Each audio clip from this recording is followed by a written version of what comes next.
Hello everyone, my name is Deltlead and welcome to Juno New Origins, my favorite and the best space simulating game that you can really realistically play nowadays. Kerbal Space Program notwithstanding. Today we're going to be building and launching a space telescope, and we're going to use our single stage to orbit space plane, this one right here, to launch it. So I need to fit this space telescope in the cargo bay right here. Hold on. Let me change my field of view. I made it very short, but let's make it a little wider. There we go. We got to fit it inside this cargo bay, which the cargo bay has what are the dimensions on this? 5.3 meters by 1.75 meters. So it's a relatively small cargo bay for a single stage to orbit. It is hard to to carry a lot of cargo into orbit on one, ship. This thing gets the job done, but it is a challenge. Flanks Rants, hello, welcome. Hope you're having a good day. So what we're going to do, I'm going to save this real quick. Yep, overwrite it, that's fine. We're going to start with a new craft. We'll just make it a rocket for now. And we're going to... I guess I can't delete that yet. We need we'll just do a command chip. We'll make that the primary. So this command chip right here, set that as the primary and get rid of the rest of that. So this guy right here is going to be the center, the controlling piece for our space telescope. It's the computer. Now, a space telescope effectively is just a giant camera and a bunch of other high sensitivity sensors, a couple of lenses, and then a power supply and an attitude control system. So that's what we're going to build. We'll start with a general purpose fuel tank. This is going to be the housing of the space telescope. It's going to be empty. No fuel on board this. This is just the space telescope's actual housing. And we'll do all the texture and the aesthetics at the end. But we'll start with just the structure. Now, this top one, we're going to make it the battery. So I'm going to go auto select fuel type no, switch it to battery. That'll give us plenty. We don't need it to even be that big. Ooh, I realize now I'm not snap to grid. Let's make it 0.05. And then this can be 1.25. So that'll make this whole thing 1.3 meters in length. It's 2 meters in diameter. That's a little too wide. Let's make it 1.5 meters in diameter. 1.5, 1.5. And then I actually want to make this kind of accurate to scale for a real space telescope. That's the goal. So whatever size we decide to make the lens, and I do want to use an actual piece to represent the lens. I'm going to look up, maybe I should have looked this up earlier, but what the focal length for a given lens diameter needs to be. I want this to be accurate. Focal length for mirror diameter formula, because that'll tell us how long the tube needs to be. It's just R/2. Oh, it's the radius of the curvature. Okay, is the focal length. Okay. So, shoot, then I need a cord, don't I? Oh, hold on. All right, Reddit for the win. This guy purchased a 12.5-inch mirror. There's got to be an equation in here somewhere.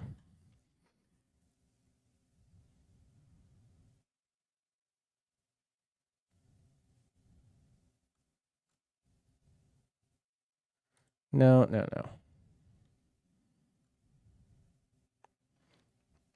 A mirror equation. We're doing actual math here because I want whatever the radius. Well, let's I guess start with the radius, right? And then maybe I could just find out what the focal length would be without doing a ton of complicated math. So this is, we said 1.5 meter base. I guess a 1 meter diameter mirror would be sufficient, right? Because then that can fit inside a slightly wider tube, which will sit on top of this. What do we want to be our mirror, though? That's the next question. One thought I had was to use a heat shield as the mirror. And then I can make this, if I make it 0.5, so that is the lens then. And it is curved. Obviously, it's curved the wrong way. I understand that. Or, delete that. We could use, I've used inlets in the past for this. Or we could just have a fairing base on this as well. That would work. I think I actually want the fairing, though, to be the tube. No, hold on. Hold on, we gotta make some tweaks. Auto resize off, because I want to tweak this.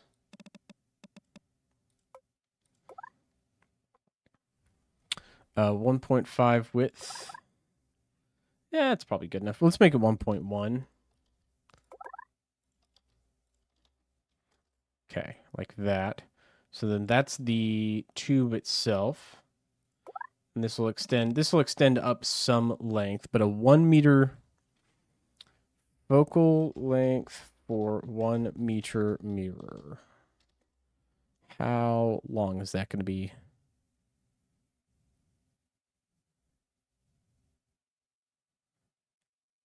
That can't be right. Ooh, omnicalculator.com, mirror equation calculator. Maybe we have our answer right here. Do I take Discord comp? Do you mean competition suggestions? If so, then yeah, I do if you have recommendations.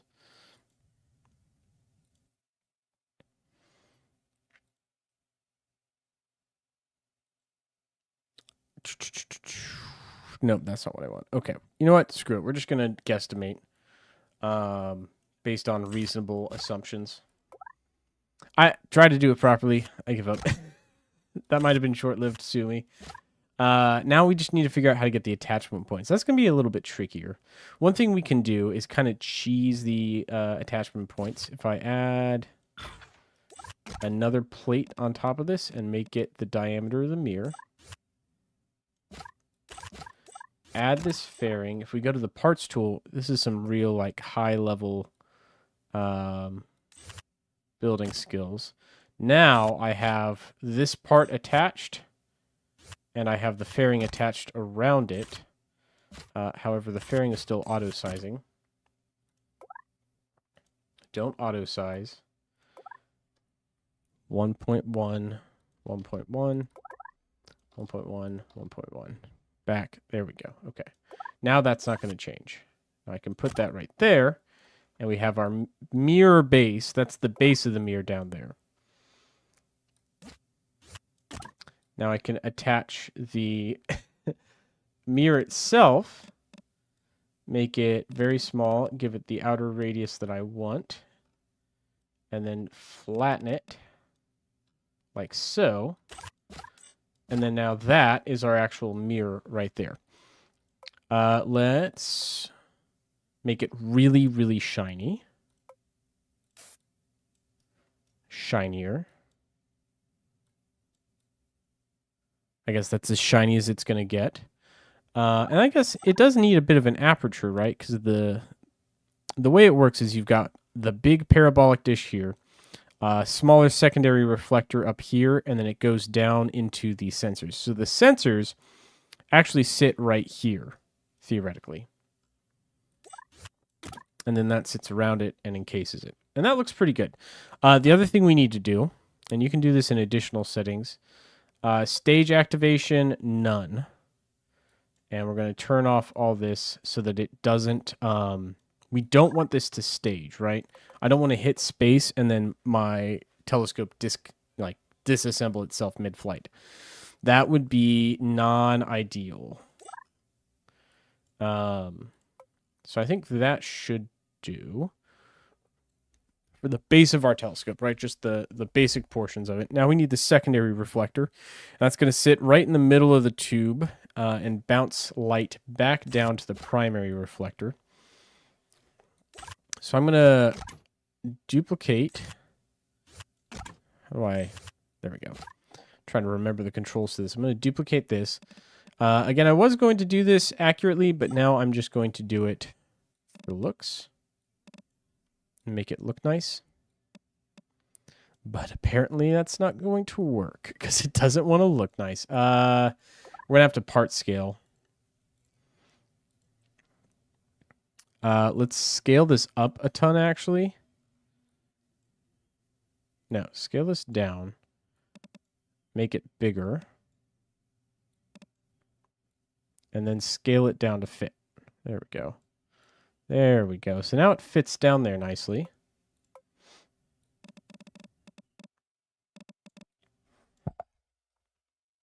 Let me tweak it a little bit. And just fine-tuning that right there. Okay.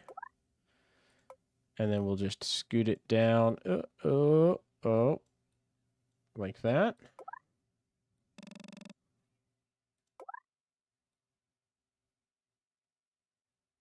Just a little bit more.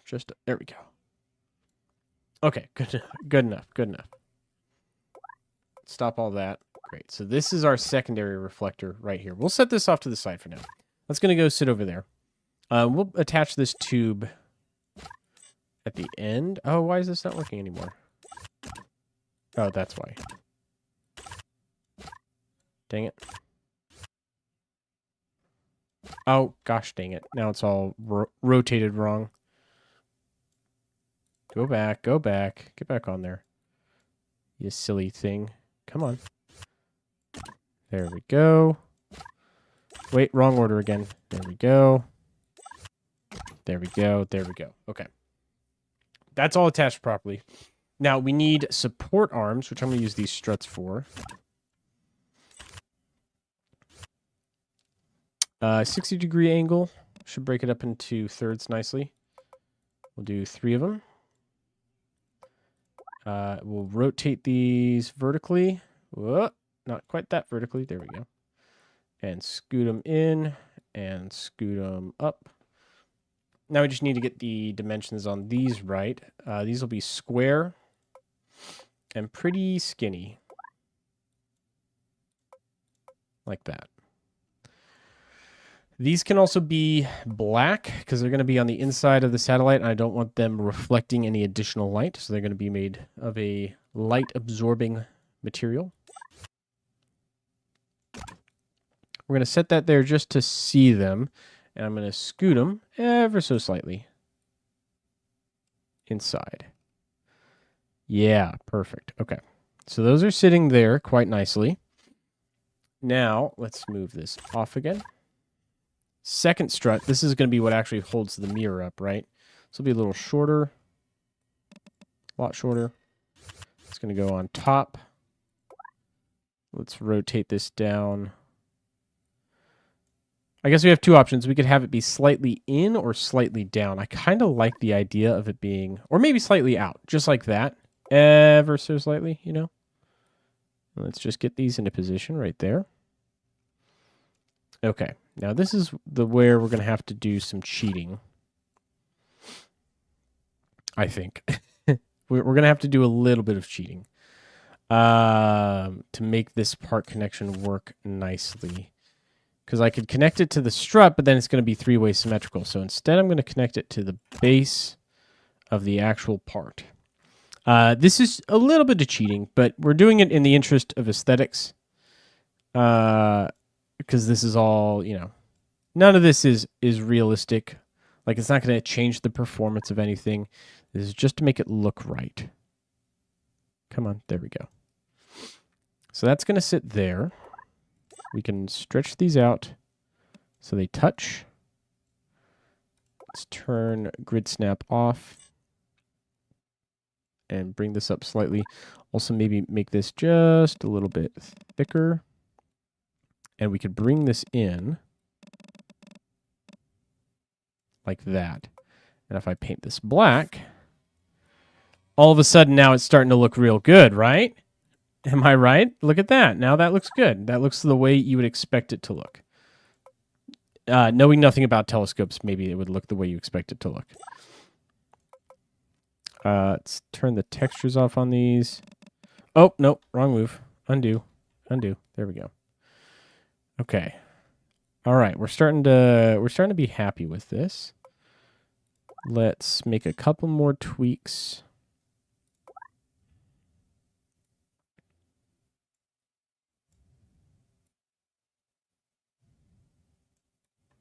I just really want to make sure these are lined up nicely. I think that's as good as it's going to get there. And then this, I just want it to cover up that little bit right there. Okay, perfect. I think that looks good because that covers up all the weird edges from the three-way symmetry so it doesn't look funky. Awesome. Okay. Now let's just make sure that the fairing fits over the top of this nicely. It does.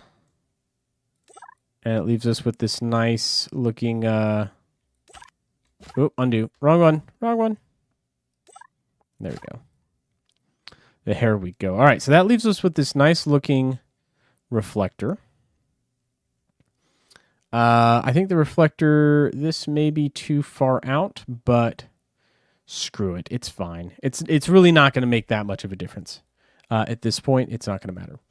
Now, we need a cover for the mirror, right? We need some kind of window to open and close here to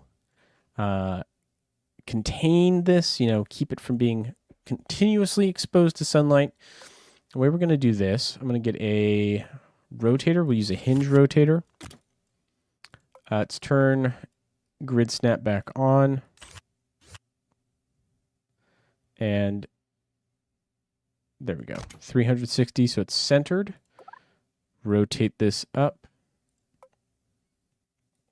Doesn't need to be very big, but I do actually want it to have a little bit of volume here. And we'll move this up and put it in line with the top of the telescope right here. I don't want it overlapping too much. And this is where we'll get a lot of bang for our buck here, just adjusting this to look right. 25% size is as small as I can get it.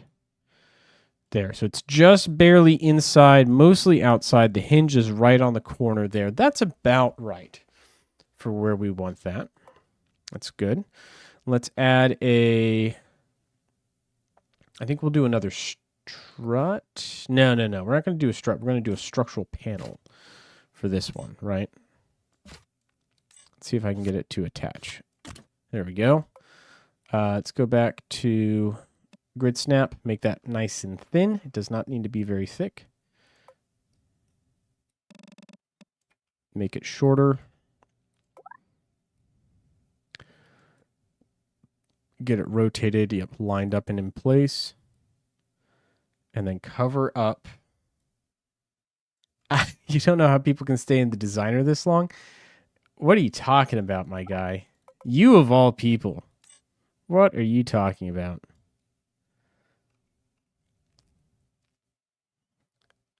Okay, let's get that just a little bit. Well, maybe we move this piece down slightly. Like that. Okay. That's good. Let's make it white. Ooh, undo that. Undo that. Grid snap on, please. There we go.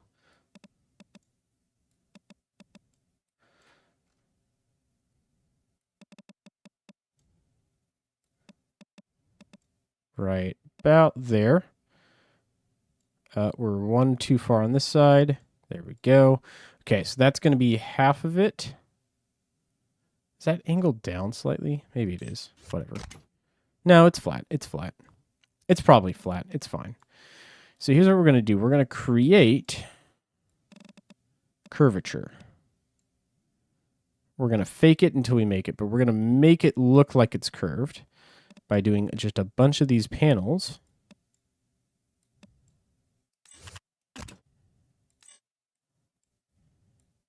Get the bases lined up.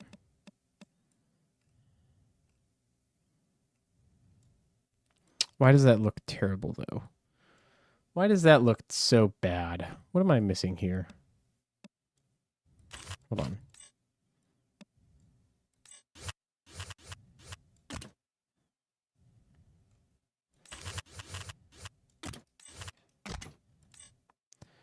trying to get this as nicely lined up as possible.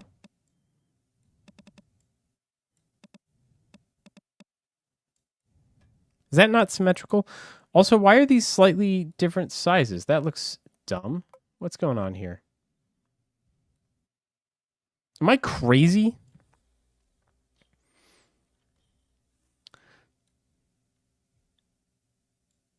Oh, you're right. You're right. That's so much easier. Okay. I'm doing this the hard way for no reason. Let's make this flat. Attach it right there. Yeah, Fluffles is 100% correct with that. Okay, so we're going to go part shape tool. Clamp. Yep. Have that clamped all the way.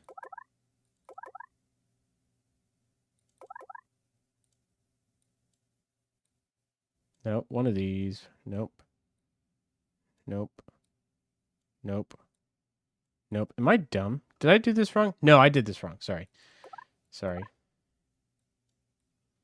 Not clamp, corner. There we go. Yeah, so corner 1 and corner 2 go to 0. And then there we go. We've got our curved shape for far less effort. And it's 1.1 in diameter. We'll make this 1.1 and 1.2. So slightly longer than it is wide. I think I have those dimensions in the right order. 0.05 wide. There we go. Oh, look at that. We have a nice flat bottom curved cover. That's far easier. Thank you, Fluffles, for providing that feedback, that advice. That is the easier way to do this. Just get that to sit nicely on top. And we'll give it the channels texture. Make it slightly wider so it's got a little bit of texture along that edge there. That looks pretty good. Okay. I do realize I actually do want to add one more strut because it looks like this hinge is kind of hanging off in free space. Not exactly the look I'm going for. So let's grab one of these struts, copy it. I'm going to throw it down right here. Get rid of the extra piece. And we're going to position this directly under that so that it looks like it's holding up the camera. Or not the camera, the hinge rotator. That's the piece we're dealing with right now. Yes. I know what I'm doing. Yes. Get that to line up. There we go. And then scoot this up the rest of the way. Make it wider. And then as long as that doesn't show up inside, which it shouldn't. Nope, looks good. So there we go. Now that hinge is sitting on a base. It looks right. And that is the tube and the mirrors. Let's do the actual camera piece now. So instead of pulling this fuselage on and off, I'm just going to use the search parts function to hide all of these extra things I don't want to see. Boom. So now I can look inside this and I don't have to accidentally click on or interact with any of that junk. That'll make the rest of this much easier. So we're going to add the actual cameras now, because what's a space telescope without its cameras? Now, the real-life actual camera sits right here, kind of in this hole. So the light comes down the tube, off the primary reflector, hits the secondary reflector, goes down the hole. However, if I put the camera there, then in actuality, what it'll look like when I switch to that camera in-game is just a view of the secondary reflector with like a blurred reflection. It's not what I actually want. What we actually want is the view that the telescope would see, which means I'm going to bury the camera on top of that secondary reflector. Right there. And then this part's the tricky part. So field of view, I want this to be as small as I can. Which means a very large camera. Now, realistically, yes, the camera would actually be kind of this big. You would need a pretty large sensor, and it would be sitting down here, and it wouldn't look stupid. But it looks stupid sitting up here. And I fully acknowledge that it does look dumb. But we're going to have to deal with it. So let's move this piece into position here. Hide the base.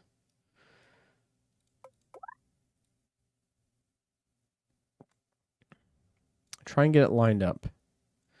Because we're gonna cheat, right? We're gonna cheat to make this work the way we want it to. I'm gonna have it sit basically right there. And then we're gonna use the Tinker panel again. I know it's cheating, but it's cheating for a good reason. And get this tucked up here. I guess we're going to go grid snap off now. And I want just that little bit of the lens poking out, just right there. So you can actually select it. And that's the camera lens right there. In-game. We'll give it a variable zoom. I don't need a very wide field of view, so we'll go between 15 is the, or maybe not even 15. It would still be pretty narrow. We'll go between 10 and 1. And then we'll make the zoom input slider 4 because nobody ever uses slider 4. We'll make this input slider 1. And that should be it as far as control inputs go. Let's just paint the camera black so that it blends in. Maybe like a silver. Maybe even white. White doesn't look terrible. It's just a little bit of texture, a little bit of shape to that. Sure, why not? Okay. So that's the main structure of the telescope. The tube, the mirrors, the camera, the supports, and then the actual hinge here. We'll give the hinge a activation group so that we can open it and then deselect it so we're not controlling it in case we have anything else on the vehicle that's being controlled. We'll go activation group 6. Nobody ever uses activation group 6. And we'll call this the telescope. What should we call it? Telescope cover. All right, so that's the telescope cover added right there. Green Juno, welcome to the live stream. No, I'm not going to add an auto gyro to this. That would be not productive. We'll go with not productive. It would not help the telescope in any meaningful way. Let's add our solar panels. These guys, I'm going to hide the base on these. And where is it? That's 90 degrees right there. We may have to do mirror symmetry for these.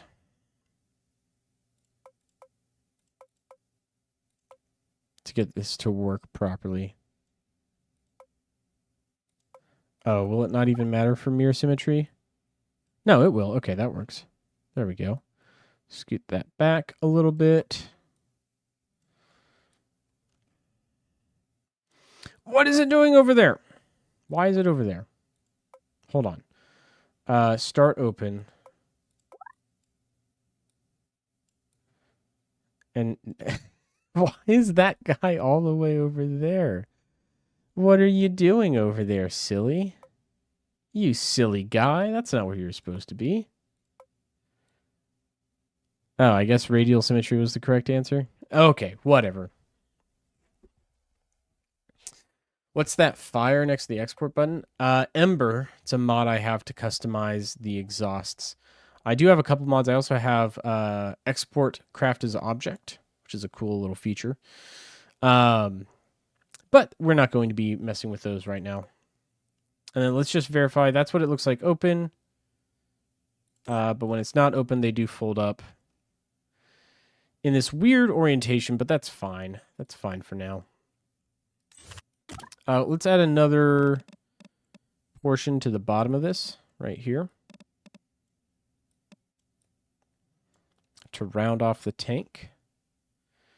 And while we're at it, let's just bevel that edge as well. We'll use seamless edges on some of these. So these will have seamless edge on the bottom, this one on the top. That'll give it the appearance of being a little bit more rounded. Which it definitely seems to look a lot more rounded right there. That bevel does a lot of work for us. We can make this maybe just a little bit more squared. Not quite as beveled. Like that. Yeah, that works. Okay, so that should be all of our primary stuff taken care of. Now we need some RCS, right? So we don't have any gyros. We need some reaction control system. Let's add actual gyro pieces. We're going to add them separate. Let's go, well, one, it doesn't need to be that big, so let's make it smaller. Much, much smaller. These are going to be relatively small compared to the rest of the craft. I don't mind that shape. That's probably fine.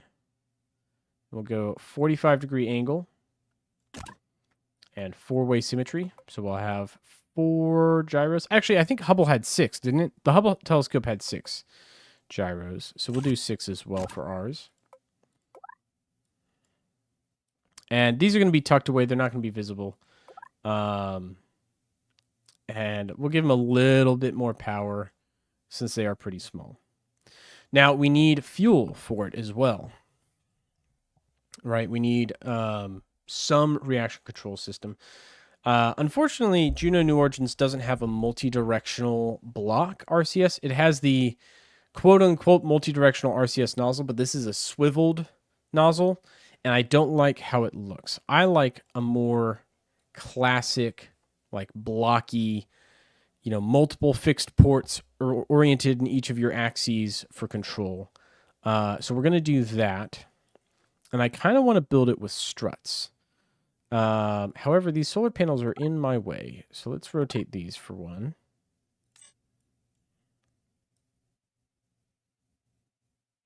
Of course you would rotate like that. Of course you would. Okay.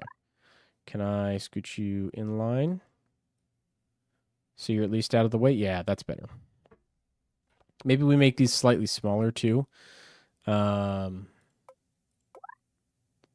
Scoot them up a little bit so that they're deployed like that. That looks pretty good. They probably don't need to be quite that big. Let's make them slightly smaller. And then they don't need to have that many rows. There we go.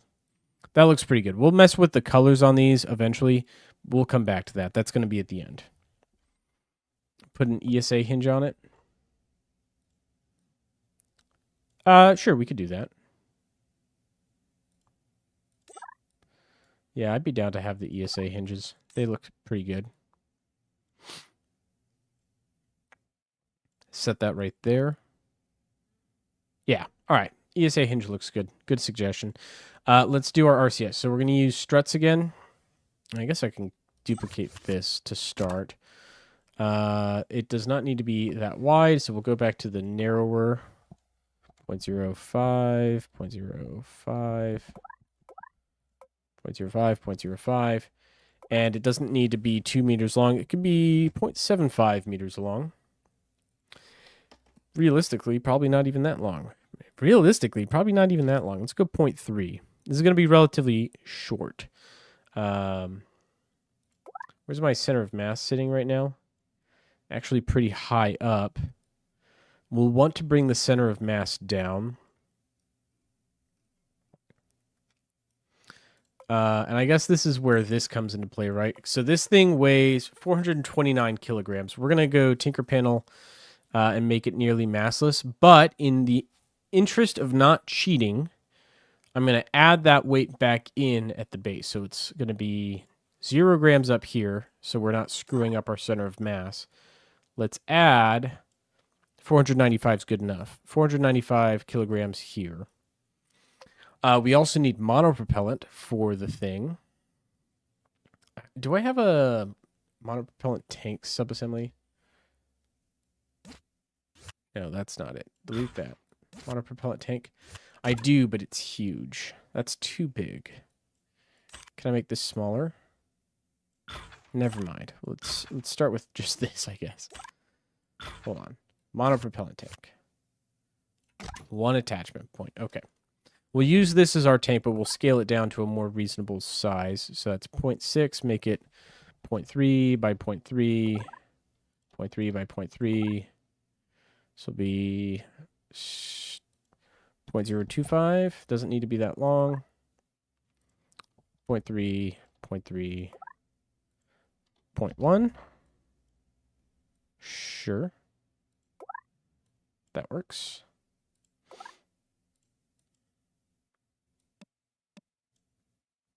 Why does that look so flat? That shouldn't look that flat.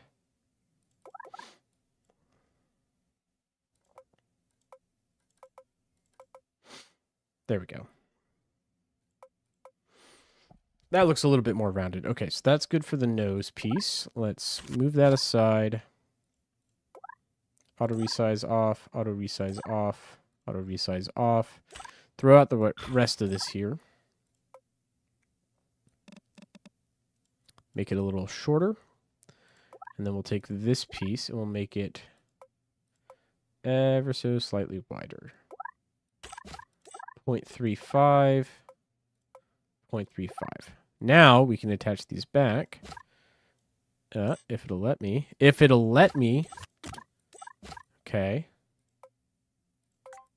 Now, there we go. Attach that back.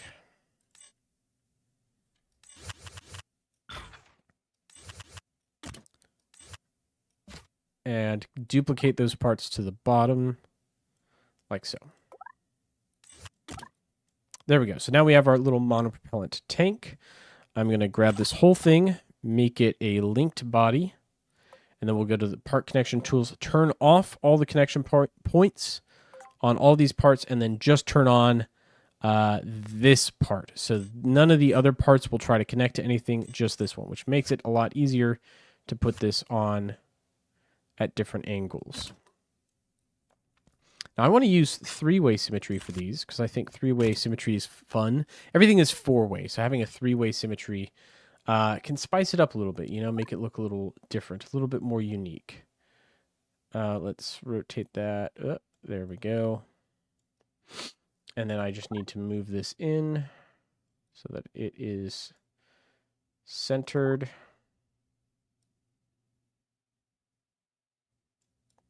Like so. And then it's going to clip a little bit. That's fine. I understand a little bit of part clipping is going to be unavoidable for that. Make it three-way symmetry. Now we have our monopropellant tanks attached. And they look pretty good. We will switch out the paint for just black on those. And then also, let's go get rid of the texture on these. And then for these, what I like to do, texture can be good, but you just got to know how to use it. So we're going to go 10x on those, and then maybe 3 on these. Like that, so that it's a little bit more fine cross-hatching pattern there. I think that looks a little better. Okay, so we've got the 3 monopropellant tanks. They do have monopropellant in them. And, oop, I borked it. I borked it. Undo, undo. Ah, I did it again. Undo, undo. There we go. So 17.9 kilograms, 1.9 kilograms. These have nothing, but they're just the struts. That all checks out. So those are our monopropellant tanks we'll add to the sides. Now, the actual monopropellant block, the way we're going to do that is slap on the cube. We're going to put a cube on it. Make it nice and small. And then we should just be able to directly add the RCS thrusters to it. Yes. Perfect. So that's 1, 2, 3, 4, 5. 5-way RCS thrusters added to the block. One thing we could do, right? We have these RCS thrusters on. Not very big. And we'll add a couple more struts to this as well. But we could add custom nozzles to these to make it look a little nicer. Is another option. If we did custom nozzles, what would that entail? Let's start with the inlet part. It's my go-to for custom nozzles, and there's no connection point. Okay. How about now? Nope, no connection point. All right, that's going to be too difficult. That's going to be difficult. We're not going to do custom nozzles. I tried. I gave it a like a solid 5 seconds of effort, decided it was not worth the effort, and I gave up. Why am I duplicating? I just want this part. There we go.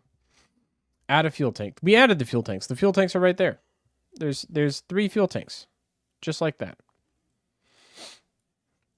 Now we're adding the actual engines for the RCS. And I'm going to do this by connecting additional struts. And we'll make these pretty narrow. 0.02.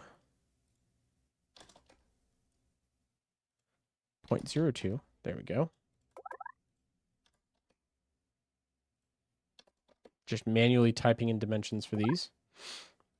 So that's pretty freaking narrow. But now we can rotate and line these up. And we have our little support strut sitting right there. And then we just shrink that down. I think the block's still a little big. I can't make it any smaller, so we're going to go part scale and scale it down, and then we'll scale it down respectively with mass to keep it consistent. And then we just need to ensure that those nozzles are all firmly attached, which they are. And that actually looks a little bit better, being a little bit smaller. Now, the only issue now is that this, I want this to be multi-way symmetric.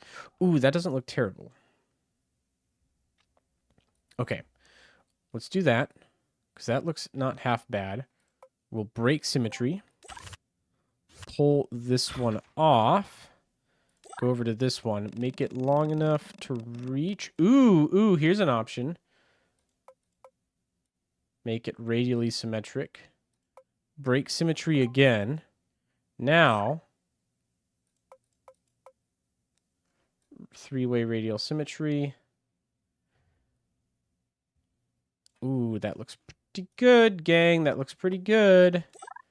If we just extend this out until they touch.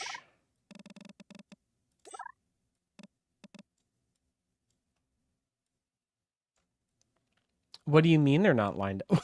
What do you mean they're not lined up? How are they not lined up? What? Oh, we were so close to perfection there. We were so close. Okay. Disable symmetry. We gotta reattack this. Okay. All right. We were very close to getting that to work super nicely. I think this... Yeah, it's actually not centered. That's our problem right there. Is this is not actually centered. Okay, now it's centered, which means the rest of this should all line up nicely. We were so close to pulling that off in a really nice and satisfying way. Alas. 3, 4, break symmetry. Yep. Ditch the one. We're gonna rinse and repeat the thing we just did. Come out to about there. Radial 2-way symmetry. Radial 3-way symmetry. And then we should just be able to bring this in until they just touch. For custom nozzles, you need to add fuel tanks on the block. I understand. Yes, I understand that is what I would need to do. However, if you rewind the stream about 5 minutes ago, I said, well, I put in the minimum amount of effort and it was too difficult, so I gave up. And that's the key word. I've already given up on that because I couldn't do it super easily, and so I'm not going to do it at all. And that's pretty much my life's mantra, really. When it all boils down to it, I gave up. I decided I didn't want to because it would take too much effort. Let's scoot these up, because I do want this relatively close to the center of mass here. As reasonably close as I can get it. I think that's close enough. All right. That's good enough. Now,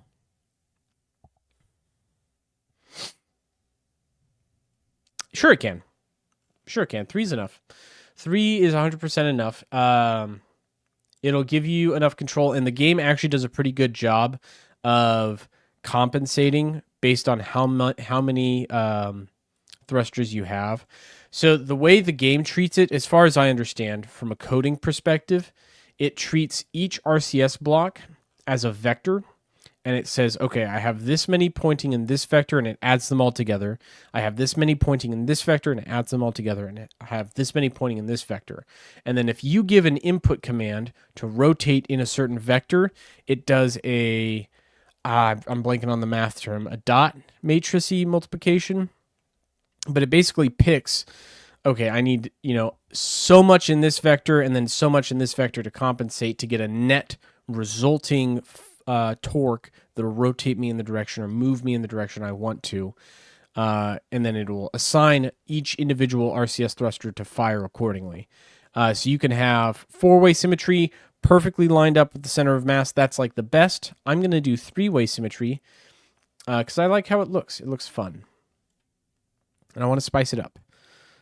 We could do 4-way, but 3-way is fine. Now, the other thing we're going to do is we're going to give it another set of RCS thrusters lined up on the center of mass, and this is going to be our propulsion thruster. So I'm going to try the multi-directional. I don't think I can control its gimbal setting. No, not that. Ooh, I can. I can turn the gimbal off. Nice. Nice, nice, nice. So we'll do that. Manual input throttle. And then we'll scale this up a little bit. And that is going to be our cold gas propellant for the actual spacecraft. It does not need a lot of propellant. This is just for orbital adjustments. And then that should be fine. You want me to use this engine? I mean, I guess we could. Do we want to try that out real quick? Let's set one of these aside. I can try using the mono engine. That might look better. Let's just add a new one directly. It's going to have to be way smaller. And then turn the gimbal off. Like that? Is that what you're thinking?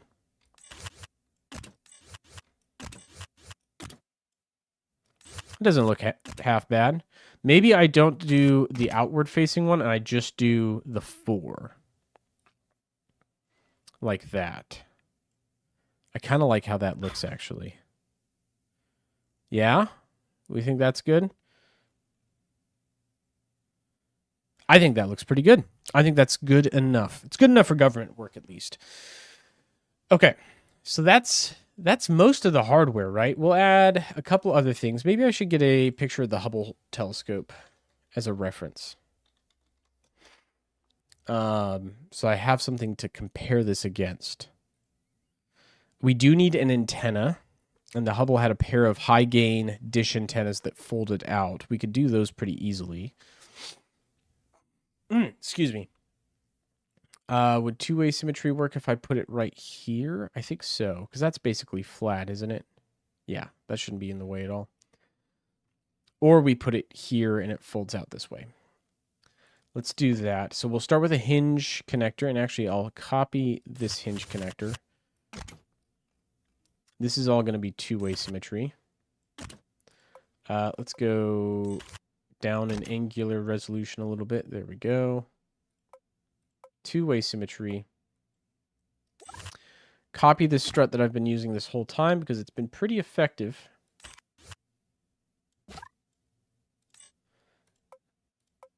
Why part connection no work? Oh, turn no. Why are both what? Disable. What are you doing? What are you doing? The base and the shaft of the hinge are connected to the same piece. Get rid of that. That's silly. There we go. There we go. That's more realistic.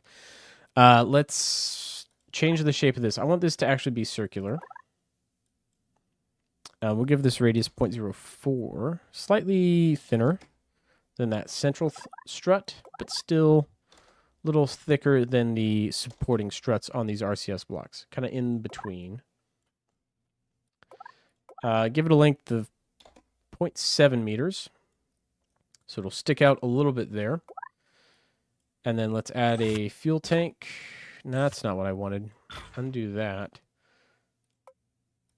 I guess just add a new fuel tank. Or here, copy this one. Make it nice and small. Stick it on the end of this pole.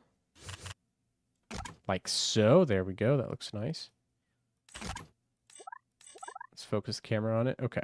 So this is going to be the antenna base right here. Hey, Clocky Clock's on the live stream. What's up, dude? Why RCS? What do you mean, why RCS? It needs RCS. How else am I going to move it around in space? No, it needs RCS. I stand by my decision to add RCS to it. You're not going to change my mind. We just need to figure out the rest of this, the dimensions here.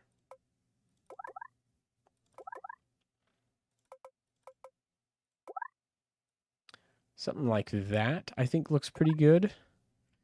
And then we need to add the antennas themselves. For the antennas, why not the fairings? Oh, that actually looks pretty good, except it's pointing the wrong way. Can we get this pointed the right way? Because that's actually kind of exactly the look I'm going for. Right about there. And then what if I just move this up like that? Down a little bit, maybe? Sure. We can make that work. Let's add some gold paint to it. Yeah, there we go. Make it shiny. Make it thinner. Ooh. Harder, easier said than done, my friend. That's actually not so simple a task. If only it were so easy. No, to make it... just to make this dish thinner is actually fairly complicated. It requires a couple of extra steps. I mean, I guess we could. We might as well, since this is going to be a visible part. So the way to make this thinner, one, let's turn auto resize off on all of these things so that I don't accidentally screw it up. Like that. Shoot. There we go. So the way to make this thinner is actually to make this much wider, much larger.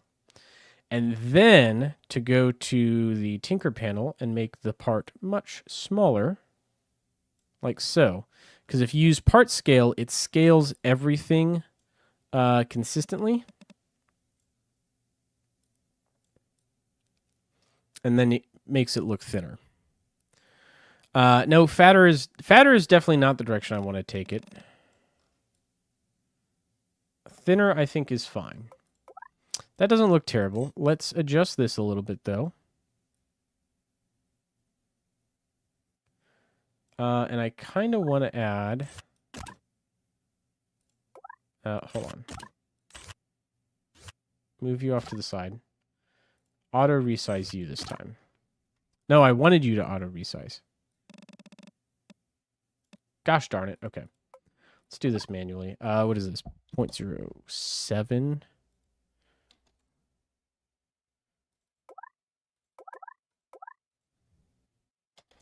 Yeah, 0.07, 0.07. So it's actually slightly thinner than the base. But that's what I want here. Because I think it looks good.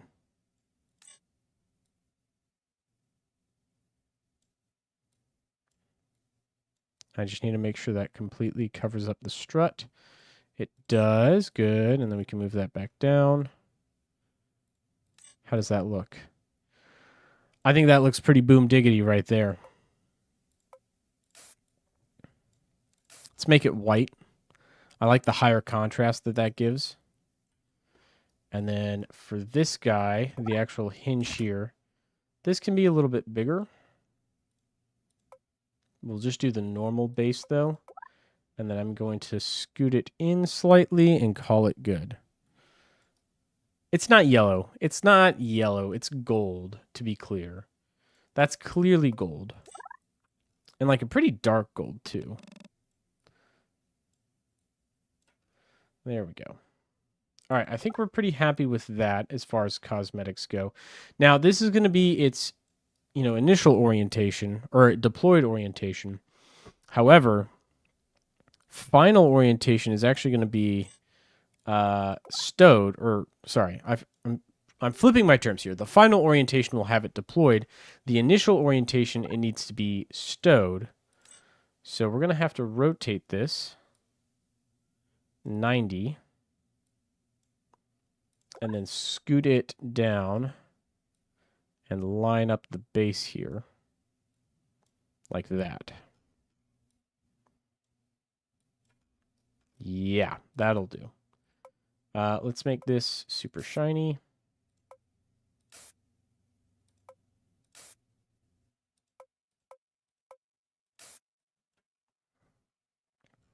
And then two-way symmetry.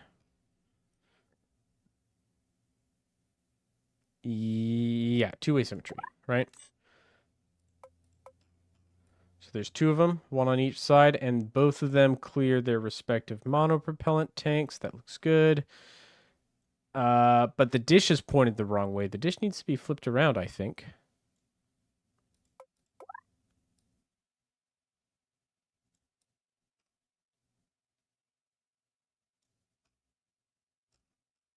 Will that clip into the part or into the craft if I flip the dish around?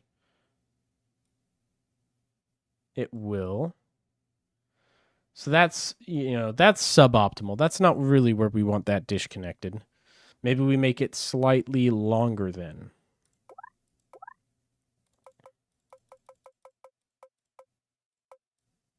So that it clears the base? Yeah. Okay, that clears the base. All right. Any other pieces of flight hardware? What's the launch craft for this? It's the thumbnail of the live stream. It's that single stage to orbit ship that I have.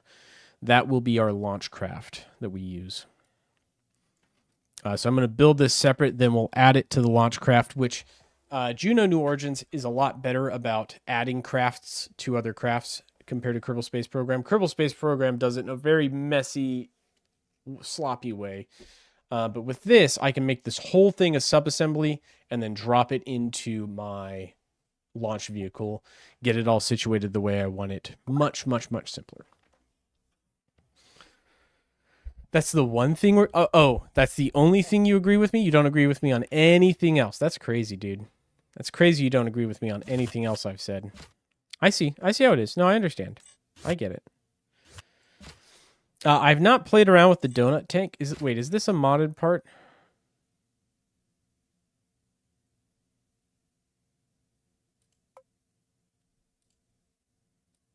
I can't remember. Is this a... Did they add this base game or is this modded? Because I don't want to use mods if I can avoid it.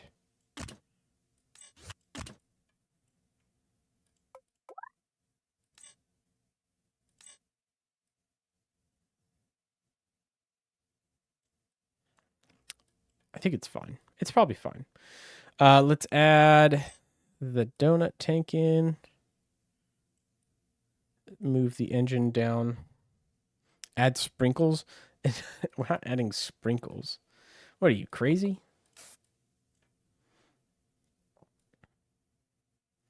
Okay, high smoothness, slightly lower metallic. I think this just needs some texture.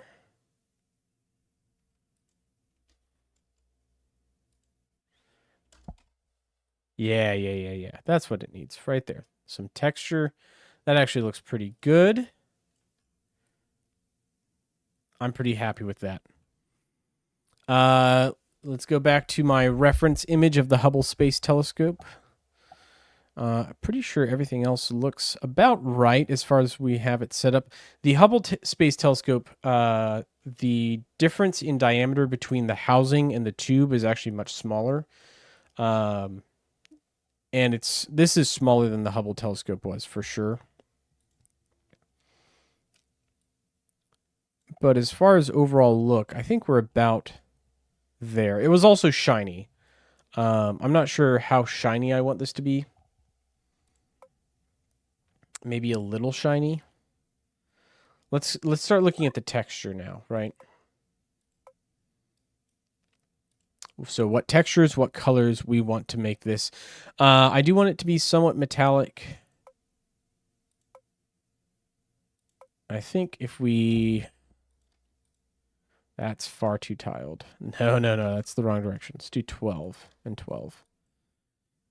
Maybe 8. Gold, make it gold. Well, we've got some gold on it, right? I want to contrast those colors a little bit.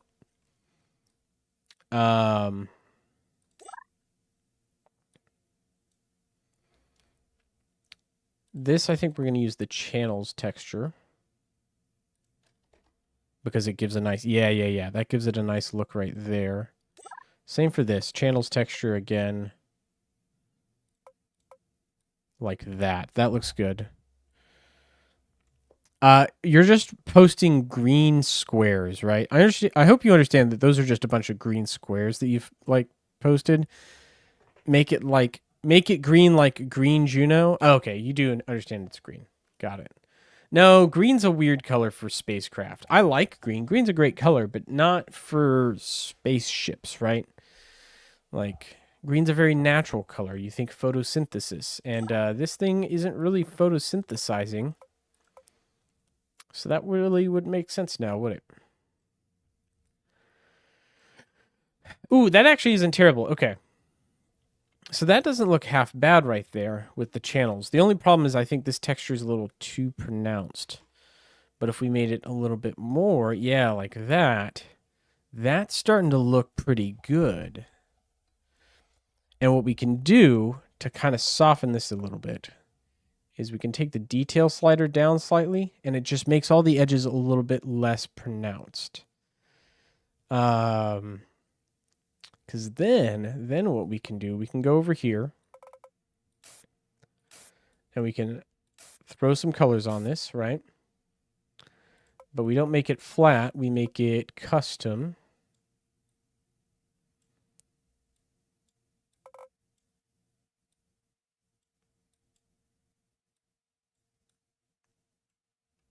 So that's too metallic, right? More lighter. See, that's like a perfect mirror finish. That's too much. But if we take it back a little bit. Ooh, and I realize I made the inside of this metallic too. Whoopsies. Whoopsie poopsies. There we go. I want that to stay black on the inside, gray on the outside.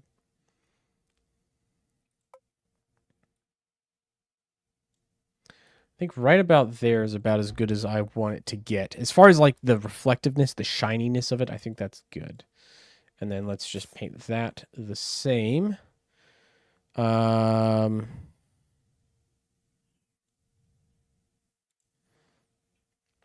I missing anything crazy? Let's look at some more reference pictures of the Hubble Space Telescope. I guess we could look at the solar panels again. We can make these wider because it had pretty tall, pretty tall solar panels. We just need to make sure that they clear the base of it. I think that looks pretty good. Ooh, you know what we could adjust, though, is the color of the solar panels. Also, these are using the hexagonal tile. I like the advanced look. I think that's a little bit closer to reality. As far as aesthetics go, that looks nicer.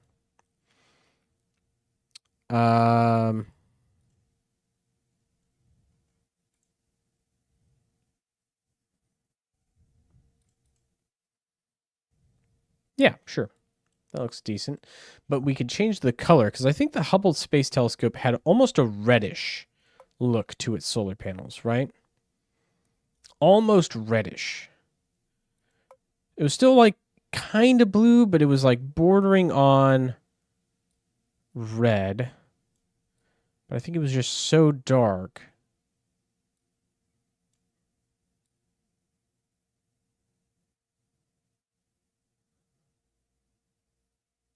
Like that. And then we just pick something way over here in this corner. Ah, shoot. No, you go back. You're staying that way.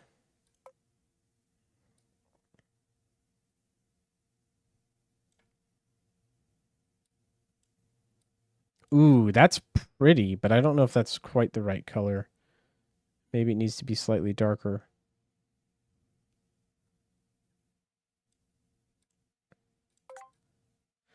Okay, what do we think about these solar panels? I think that's pretty good.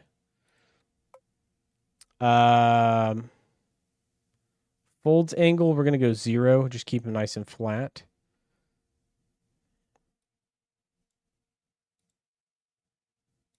Yeah. Yeah, I think that looks good. I think that's pretty close in for how we want it to look. Just a couple other things, little cosmetic pieces here. Just going to use... Let's grab I think we'll use a strut. Because spacecraft always have little odds and ends sticking out of them. You know? You know what I mean? They just have like little bits and pieces just kind of sticking out randomly. Not very pronounced. Not even that pronounced. Much smaller. Maybe a little bit wider at the base. Not even that wide. We're talking pretty minor here. Just little surface features, you know? Little things. And we'll give it the same paint scheme as everything else. So it really doesn't stand out a ton, but it's just an extra little bit of detail, right? Make it 5-way symmetric so it doesn't quite line up with anything else. And then let's rotate it to be flush right there. Hold on, one more. Nope. Too far. Go back a step. Right there. There we go. Then we just scoot it. We just scoot it out just a smidge. Just a smidge. Just like that. Okay, so we got a couple knobs, you know? A couple little things there. And you can call these, you know, whatever you want. They're just little texture details that we're adding here.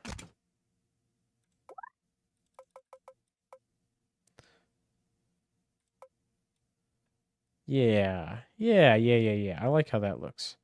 I like how that just a little bit of asymmetry, a little bit of imperfection. You know, it's not a perfect cylinder. It's got stuff sticking out of it. It's got features and other things going on that disrupt and add to it, take away from it. You know, that's what a spacecraft looks like. Because it's not perfect. You know, it's a system that's designed to do a thing, and it's prioritizing function completely over form. And so to make something that looks realistic, you actually have to kind of dirty it up a little bit because, you know, it's got all these odds and ends, these little sensors, these little features that aren't there for looks in reality. You know, they're there to serve a purpose, and it gives it this kind of, I don't know, it's just this texture, this certain je ne sais quoi to it, you know? That's what it means to make a nice, realistic looking spacecraft. Or maybe not. Maybe I'm just speaking completely out of my butt here. Who knows? As far as the deployment goes, so we're going to have, I think we'll have the detector right here. And we'll scale it up so that it clears everything. Yeah, it clears that monopropellant tank. That's where this will go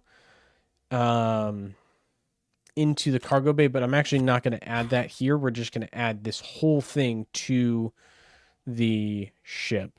Any other recommendations before we call it good? I think this is pretty close. And I'm pretty happy with how it all has come together and looks.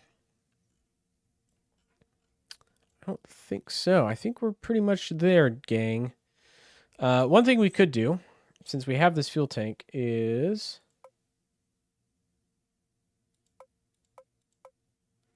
throw a little monopropellant in this.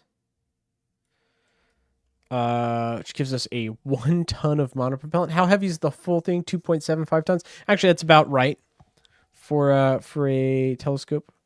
1 ton is a lot. That's a lot of monopropellant, but you know, whatever. I think we'll call it good. So let's save this as a standalone craft. What should we name it? Telescope. What should we name the telescope? Chat, I'm looking at you. Give me name ideas or I'm just going to pull something out of my butt.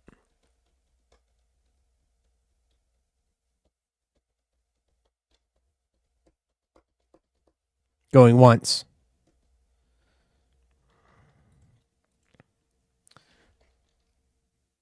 Going twice.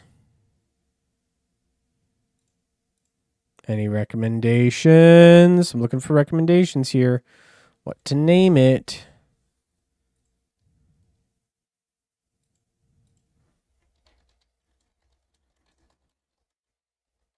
We're going to come up with something random here. Let's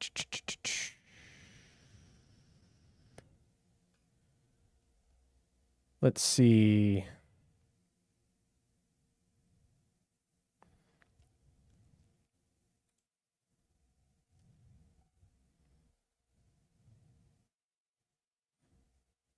Nope, not seeing anything heard on chat for names. Let's call it the Athena Space Telescope. Why not? We'll go a little Greek goddess with it. Is that a Roman goddess? I can't remember the pantheons. Whatever. Oh. One thing I do need to make sure I have squared away is these. Slider 2. And this should be the antennas. Yes, okay. Now save it. So here's how we're going to import this, right? I've saved this whole craft as a standalone thing. Let's add just a random command pod. Set it, the command pod as the primary. I'm going to select the body. And we'll call this the telescope sensor housing. I'm going to link all the parts together. So 94 parts in this telescope. Not bad for a part count. We're going to disable all connection points and then enable just the housing so that none of these other random doodads will try and be the connection point. Now this whole thing, I'm going to create a subassembly. We'll call it Athena Space Telescope. Make it its own standalone subassembly just like that. Time to load it onto the launch craft. So let's load up the space plane. Experimental Spacecraft 101, the XSC 101. This is our launch vehicle. It's pretty sick. I'm not going to lie. I love this thing. Spent far too many hours working on it, but that's a discussion for a later time. Here is our launch manifold right down here. Payload detacher, we'll call it. I'm going to make this fairly large, actually, but it doesn't need a ton of detachment force. In fact, I want a pretty small detachment force because I just want to gently push it free from the payload bay here. I know that a Starlink new version project. Are you helping Elon Musk? No, I have nothing to do with any of that, my guy. I'm not actually in the aerospace industry even a little bit. No, I'm actually nuclear by trade, nuclear trained operator. Now that we've imported this. Oh no, the colors are all wrong. Ooh, shoot, we got to redo our colors. I forgot. When you import it, the colors all changed. Okay, real quick, let's fix our colors. Custom.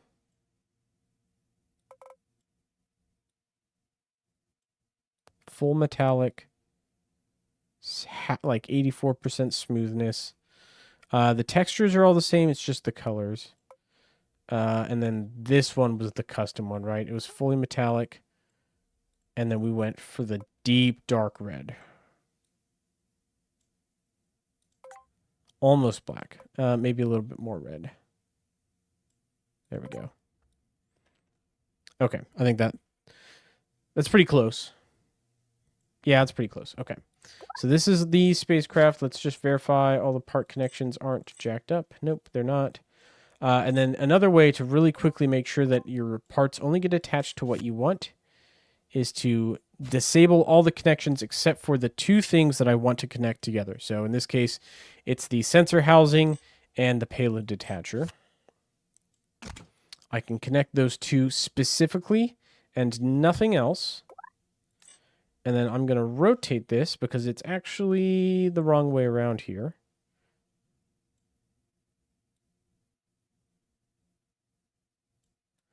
So it should sit just like that. Let's zoom in, get a look at the underside of this. So this needs to be shifted about like that, and then we can shift this back so that the telescope is not clipping into anything, and that looks about right. Awesome. That's our payload. Let's verify our staging and everything checks out. And it doesn't, of course, so let's put the payload attacher somewhere else. Ooh, also these fairings, I forgot. We need to disable fairing stage activation. So it should be set to none and none. And then this one should be set to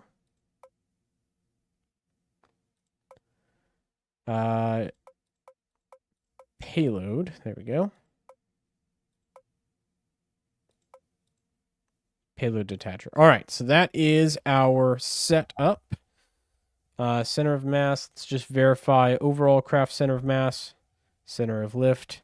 Center of lift is behind the center of mass, where it should be. Let's shut the payload windows, payload doors here. So those will close in around our payload, which is now tucked away ever so nicely. And you can see it actually fits perfectly. We did a pretty good job getting the spatial dimensions right there. So that's the space plane. It looks really good. And it should fly just fine. Let's go verify. Newer version of fuselages. We can auto-fix all that. Boom. Boom, diggity. We are good to go. Let's launch it on the eastward runway. Now, we are launching this mission in my shared community system. Some of you may or may not be familiar with it, depending on how long you've been part of the channel, part of the community. But my Discord has a shared community system save file that we pass around. And so every different player will take it, download it, launch their mission, upload their save state back to the Simple Rockets website, and then the next person can take it, download it, and launch their own missions, and you can check out each other's work. And it's all very nice, nice way to like play kind of a multiplayer version of a single player game. It's not true multiplayer, but you know, gets the point across at least. So this is our spacecraft. Now, the thing about this spacecraft is it's actually kind of complicated to fly.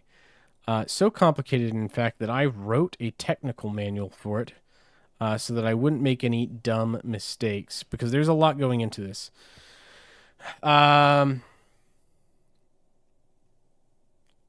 Pretty sure I just launched with the jet engines initially, right? Yeah, it should just be the jet engines. And then throttle all the way up. Just on jet engines. We'll go to normal speed. I don't think we use our Carlox engines quite yet, so we'll leave those throttled down. All right, we're accelerating now. Picking up some speed. Still going relatively slow. And there is something on the runway. Stand by.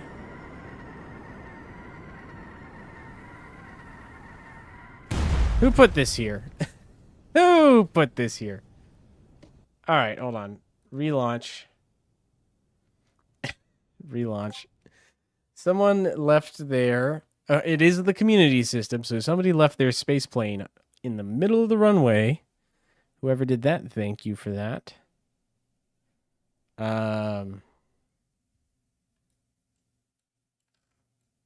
Also, somebody left their launch tower. Okay, here it is. This is the thing we ran into.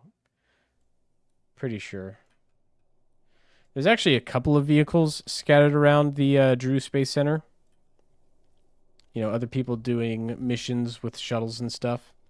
You know, these are all everyone's different designs. This is an interesting fighter. Somebody put the Lusian flag. I don't know if that's a real country or not. And an ATV over here. That's fine. Those can all stay.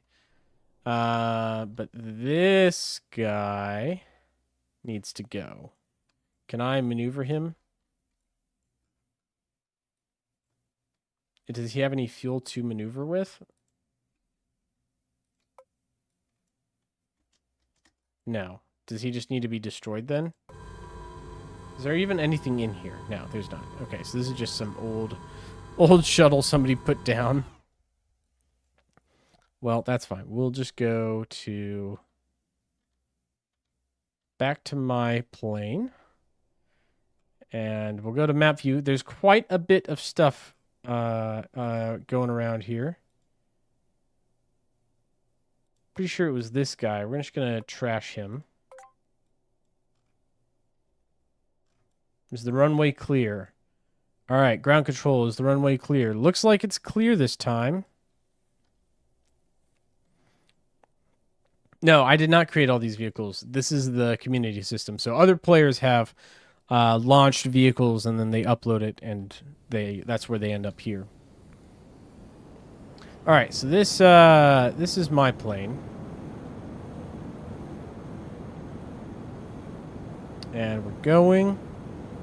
And about 180 meters per second is kind of our go-to speed to start pitching up, which hopefully we'll hit before the end of the runway. Let's go ahead and light the rockets. Pick up a little bit more speed here.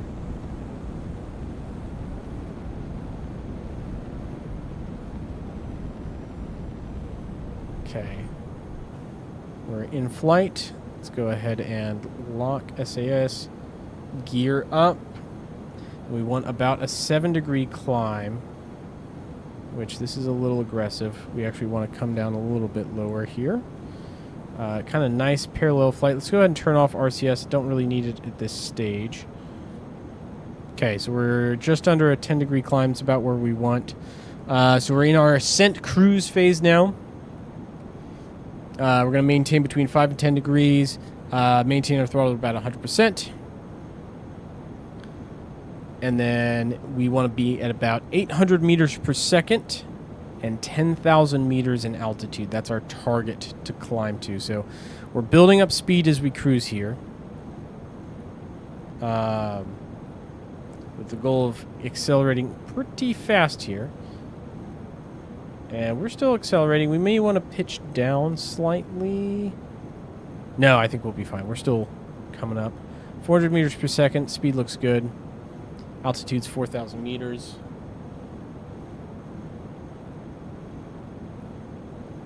So this will be our cruise. And then once we get up to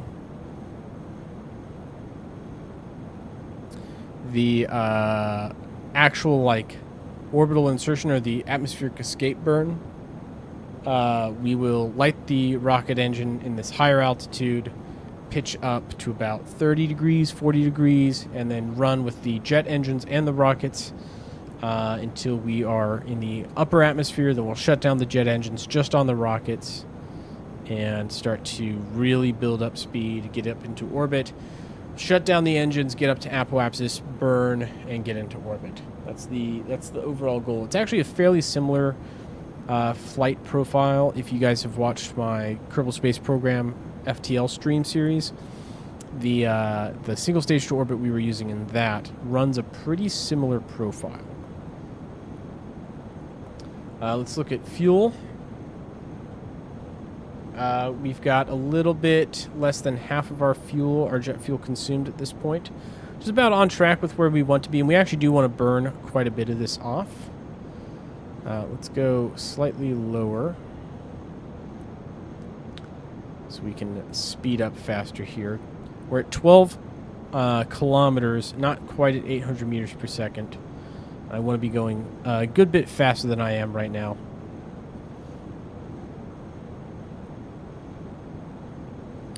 Almost 800.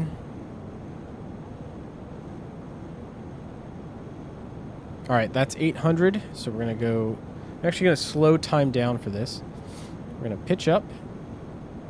I'm going to light the rocket engines. We're going to go for a... We'll start at a 25-degree climb. Ooh. Ooh. She doesn't like that. Let's go to normal time here. There we go. There we go. Get up to that 30-degree climb. She seems fairly stable here. That's good. That's what we want to see. Map view. Hold on. Let's pause. Pause real quick. Declutter everything. There we go. So I can actually see what I'm doing. Okay. Let's pitch up a little bit more. Let's go to like a 40-degree angle. Really want to raise my apoapsis here.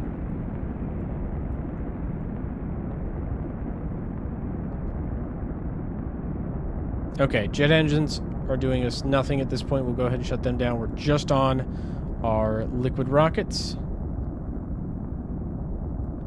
Seeing some heating effects on the plane. That is kind of what we would expect to see here.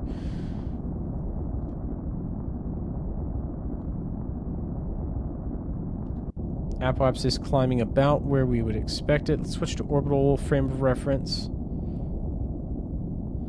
Still seeing some re-entry heating effects on the wings and the very tip of the nose, but those are starting to bleed off right about where we'd expect them to. We're going to go ahead and switch to velocity prograde aiming point.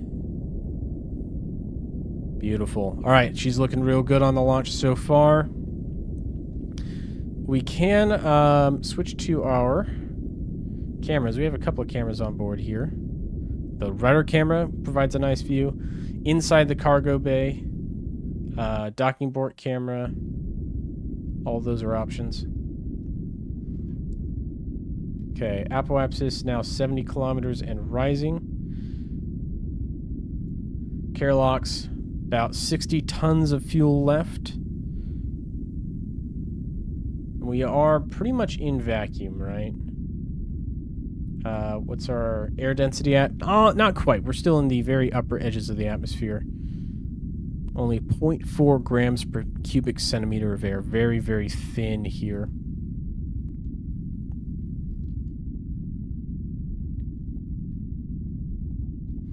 Trying to get all of this turned into forward thrust here. All of this, or not all of this thrust turned into, you know, forward velocity. We're getting closer to our orbit velocity here. What's our delta V? 1.3 kilometers per second left. That should be more than enough.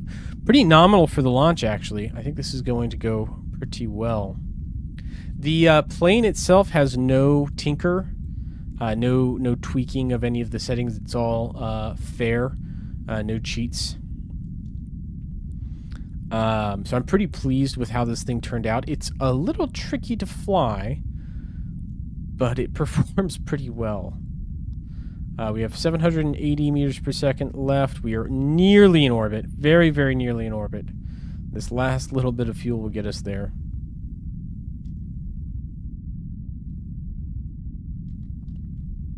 Okay, we're going to shoot for about 100 kilometer apoapsis.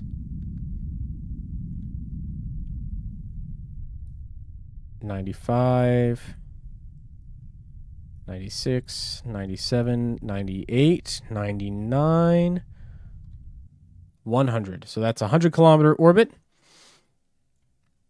And we are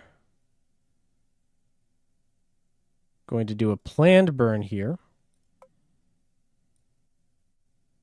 to raise up the rest of the way. So this will cost us 92 meters per second of delta V out of our 317. We could actually get this into a higher orbit, I think, if we go up to 200.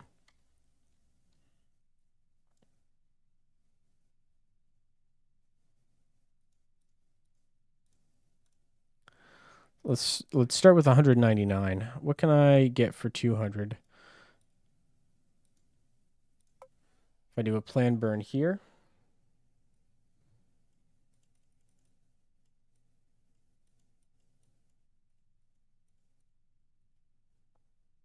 About 150 meters per second of delta V to get into this orbit. Yeah, I think that's fairly reasonable. Let's go ahead and lock these in. Set it to auto burn and warp forward.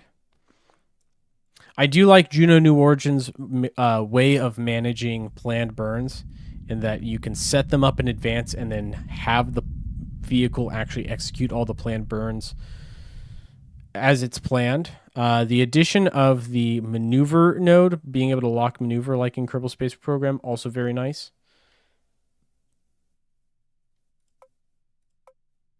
So let's lock this one and time warp to it. Avery, welcome. We are in Eclipse, and it is dark. It is dark on the side of the planet. But we did hit our orbit, 200 and 204 kilometers, all done automatically with planned burns, which is pretty nice. Go ahead and just lock prograde here. And as we come around to the lit side of the planet, it's time to deploy our payload. So, one mod I have that I do enjoy is we can do picture-in-picture cameras. I don't know, is the camera here showing up? Ooh, it is. Perfect. So, a cool thing that I can do, let's move these out of the way like that, is I have this camera, and I can choose a bunch of different parts that it'll let me select as cameras. But it should have an actual...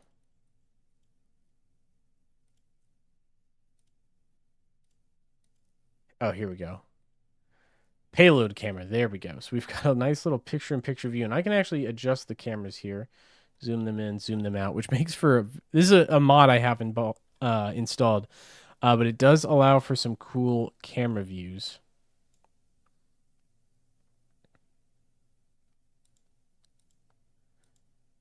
So I can reset that. Let's move that over here. And then I think I can do another one, right? Oh, no, I can't. Oh, I just got rid of it too. Dang it. Okay, so that's the payload camera setup. Now watch this, as we can open the cargo bay doors, and you can see him opening up there. This is kind of fun. This is why I like this mod. This mod doesn't change anything. It's not any like new feature. It's just a fun little quality of life mod, because you can get these in-camera or picture-in-picture camera views. Okay, so the cargo bay doors are opening. And once they fully open, there we go. Go ahead and deploy the space telescope. It is going to rotate.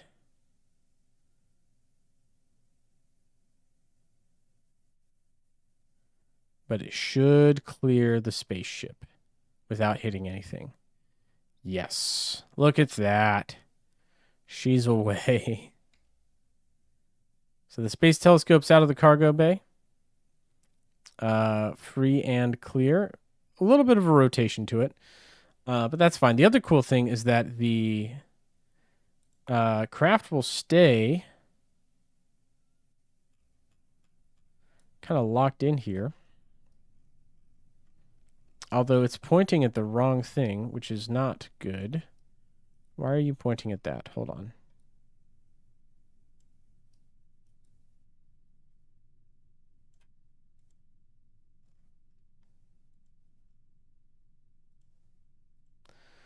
Why are you pointing that way? You should be pointing a different way. Uh-oh. Uh-oh, Spaghetti-O. It's 90 degrees off. Well, now that's challenging, isn't it? Okay, let's get rid of that. Let's get rid of that. We're just controlling this thing. 1, let's deploy the solar panels. 2, let's open up the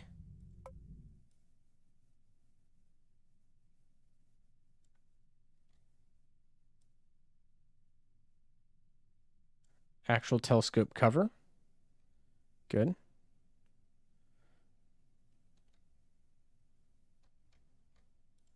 Okay, I don't know why that's not doing anything, but that's fine. What did I set these input sliders to? Shoot, I forgot. And now they're not cooperating properly. Slider 2, maybe? Oh, it was slider 2. Okay, that antenna is fully extended. And that antenna is fully extended. Okay, antennas are fully extended. We'll turn these off. All right. All right. This is looking pretty good so far.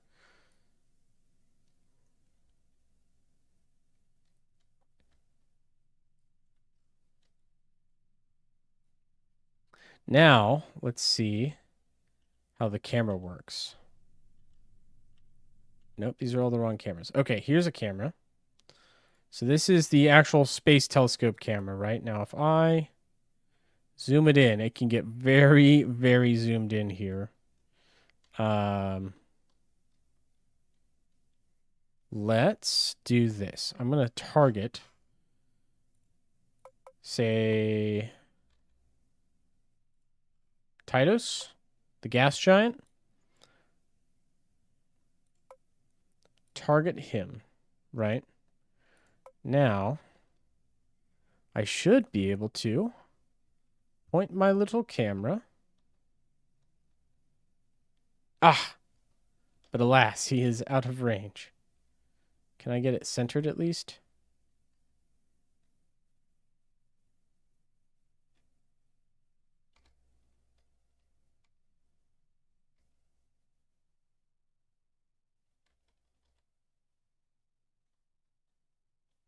Is he visible now? Ooh, he's just barely visible. Okay, if I zoom in, am I going to be able to see him? There he is! All right. Space telescope works. Just barely. It's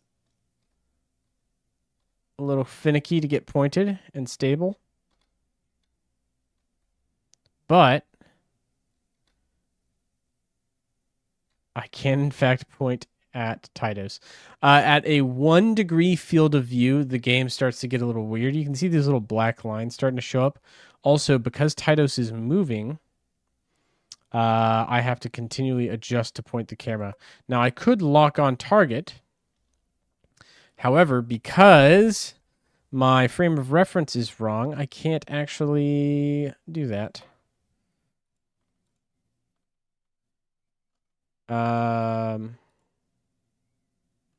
I don't think there's any convenient way to change the orientation of the craft mid-flight. That's a bit of a bummer. So any flying or maneuvering will have to be done by hand. Now, what we can do is we can control the craft. We're just going to have to be a little bit picky about what direction we're pointing, right? And this is where the nav circle comes into play a little bit, because I can use it to just get my bearings here.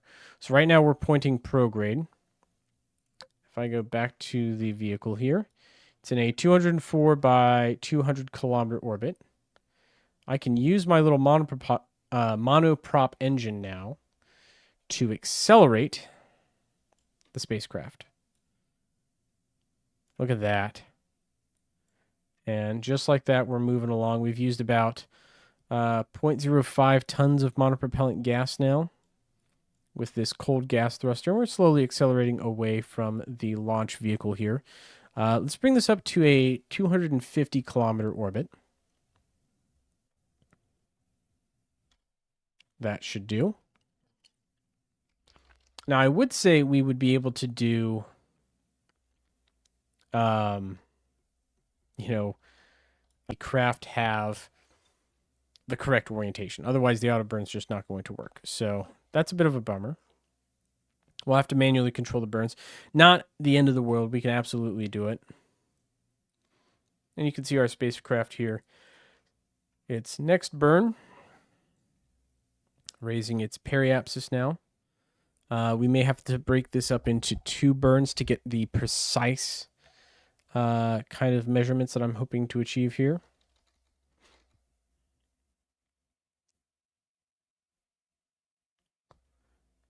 And as we come around again,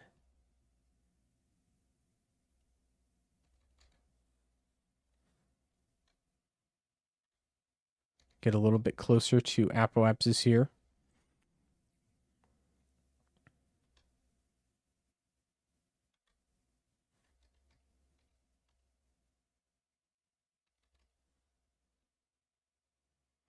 $249, $250. That is a pretty stinking circular orbit, if I do say so myself. And that's a pretty good space telescope we got there. It looks really good. Hard to see the inside of it. Let's see if we can't point it sun side up so we can get a look down inside the barrel here.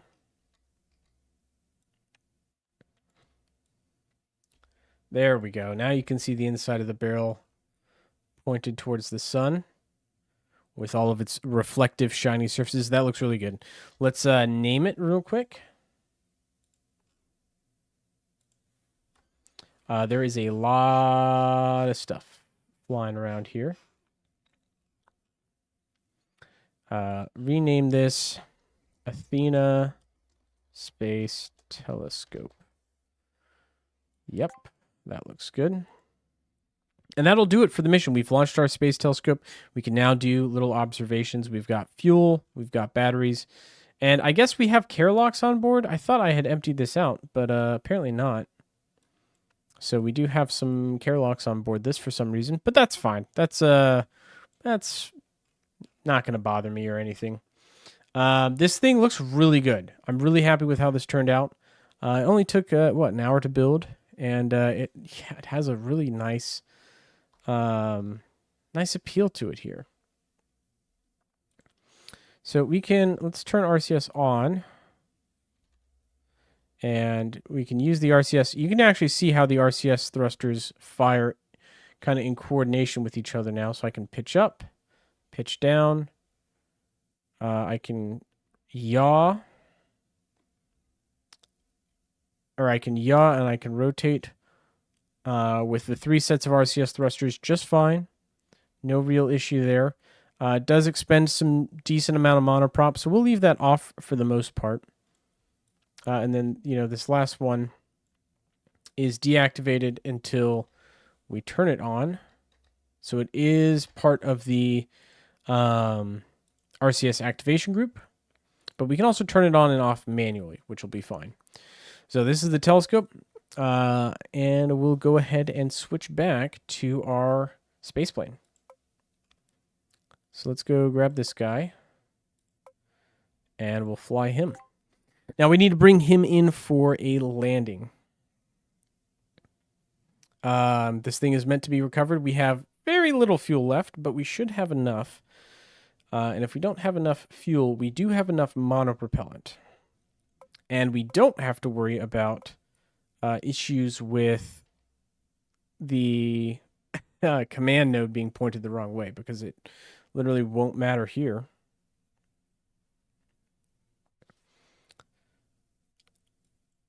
We're going to point retrograde.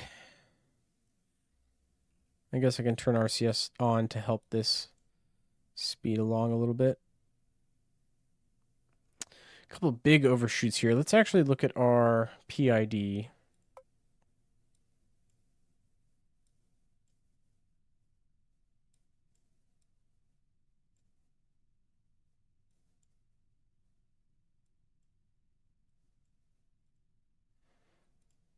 There we go. All right. Now the goal is to land at the Drew Space Center. So that's our target right there. And what I can do is if we go to translation mode or docking mode, not that way. Let's turn those off.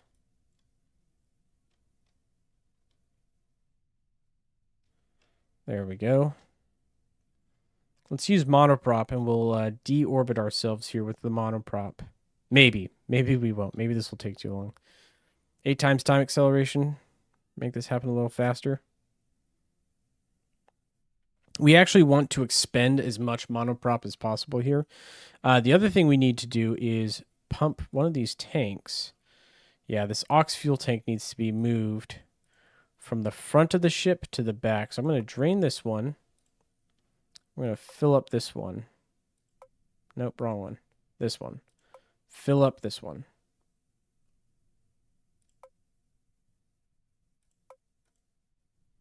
There we go.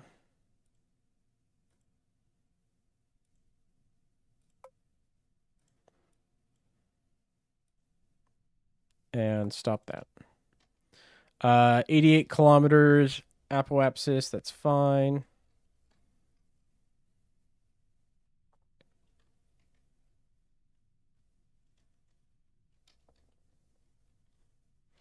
Let's burn a little bit more monoprop here. Let's get down to 80 kilometers flat. 81's fine. It's good enough. And as we approach our retrograde point here, we'll do the same thing to our apoapsis, start bringing it down.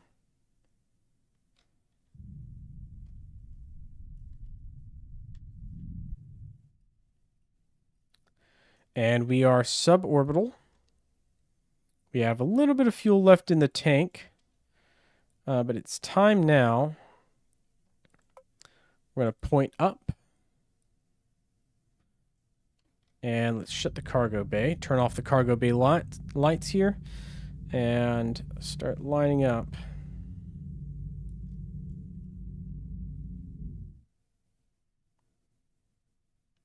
Translation mode off. There we go. And this is going to be the same reentry angle that you saw with the KSP dagger from my previous live streams. We're going to come in at a complete belly flop once we hit atmosphere. And then we should have enough jet fuel if we need to. We can glide/fly back to the Space Center.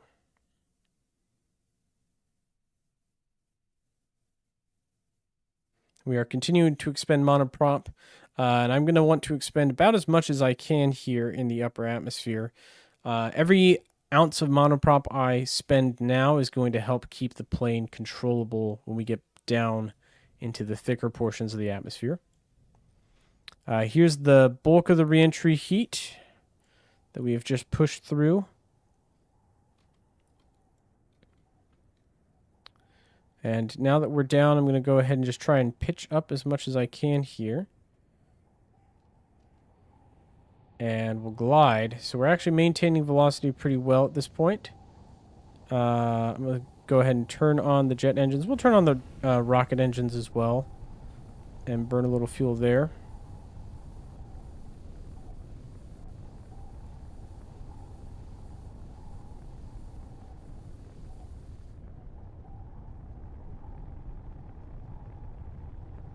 Just keep our speed up here.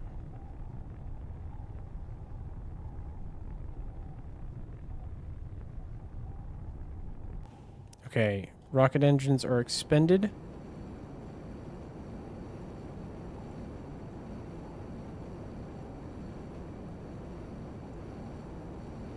And, oh my goodness, this thing wants to wiggle. Let's see if we can't correct that. I'm going to turn the derivative way down here.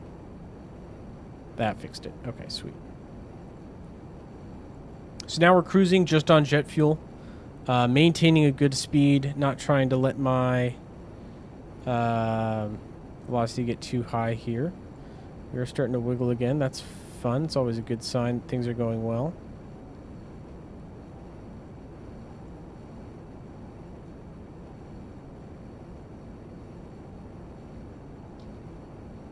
Okay, it really, really, really, really, really wants to wiggle here. Let's slow down again. Okay, whatever. We'll fly it manually in 2 times time acceleration now. Solar panels are keeping it charged for the most part. I am going to point a little bit more north, or south, sorry. We're going to point just past east, so about a 110 bearing here. 2 tons of jet fuel remaining. Maintaining a decent airspeed. Let's turn our proportional down and our derivative up slightly. There we go. That corrected our oscillations that we were experiencing. I'm going to give it just a smidge of integral to help keep the nose up. We may come up short here on fuel. I re-entered the atmosphere a little far away from the Drew Space Center. If so, we'll plan for a ground landing. We do have the alley base. I'm going to target that instead. We're going to reroute. Yeah, we're going to reroute to the alley base because it's closer here.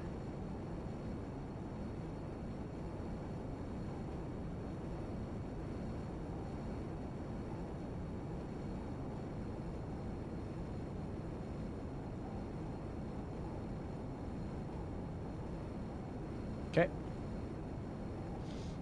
Now we're flying towards the alley base, 300 kilometers away. We may still come up short. Let's pull down our thrust a little bit.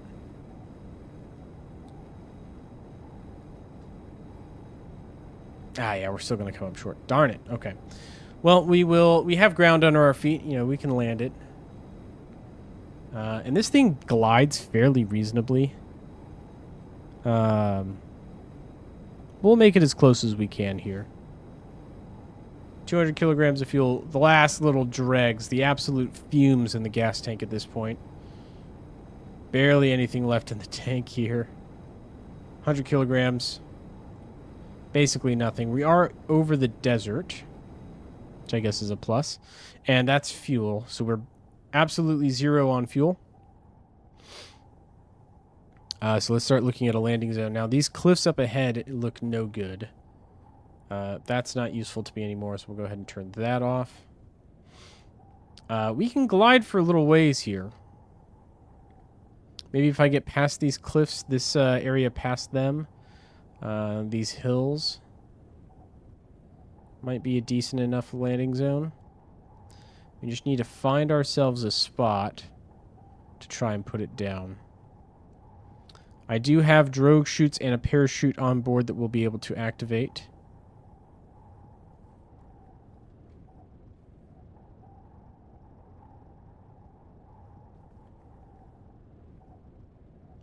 All right.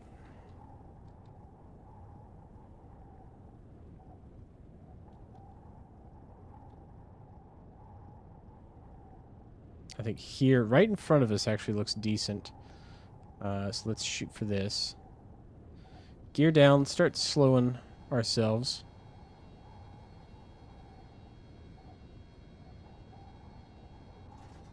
Okay, gears deployed. And I think if we turn this way, the terrain will work to our favor just a little bit better.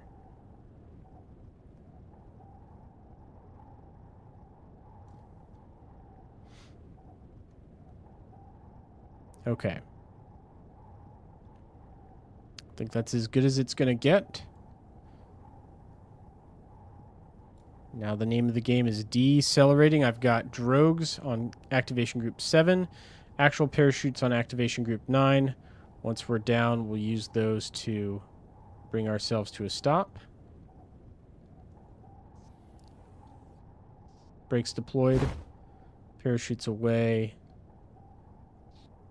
Broke on excess stress. Well, shoot. That's not what I wanted to hear.